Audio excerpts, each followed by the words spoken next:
বাইরে সূর্যি মামা যখন রেগে অগ্নিশর্মা, তখন তার তীব্র দাবদাহ থেকে বাঁচতে, একটু প্রশান্তি পেতে আমাদের প্রয়োজন হয় সফট ড্রিঙ্কসের। আর সেটা যদি হয় ফ্রেশ স্ট্রবেরিতে করা, তাহলে তো কথাই নেই।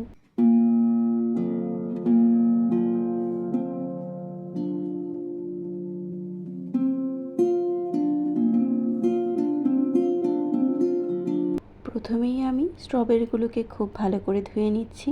আমি এখানে প্রায় 200 গ্রামের মতো স্ট্রবেরি নিয়েছি, তবে স্ট্রবেরির পরিমাণ স্বাদ অনুযায়ী কম বেশি করাই যেতে পারে। স্ট্রবেরিটা ভালো করে ধুয়ে নিয়ে বোটা ছাড়িয়ে একটু কেটে নিয়েছি। খুব বেশি কুচি কুচি করার আসলে কোনোই প্রয়োজন নেই। আমি এই স্ট্রবেরিগুলোকে কাঁচাই ব্যবহার করব। এবারে এগুলোকে ব্লেন্ডারের জারে নিয়ে নিচ্ছি। আমার স্ট্রবেরি খুবই ভালো লাগে।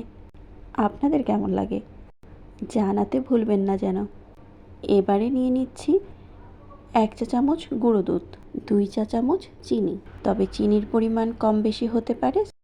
দিচ্ছি লিকুইড দুধ। লিকুইড দুধ যদি না দিতে চান তাহলে আরও একটু গুঁড়ো দুধ যোগ করে সাথে অল্প একটু পানি দিয়ে দেবেন। দুধ কিংবা পানি ঠান্ডায় ব্যবহার করতে হবে।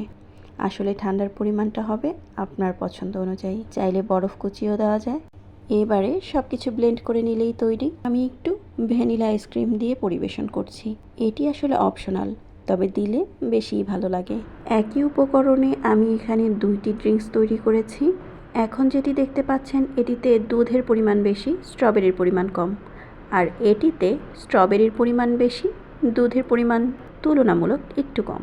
প্রচণ্ড গরমে স্ট্রবেরির এই ড্রিঙ্কসটি আপনাকে অনেক প্রশান্তি দেবে আশা করছি।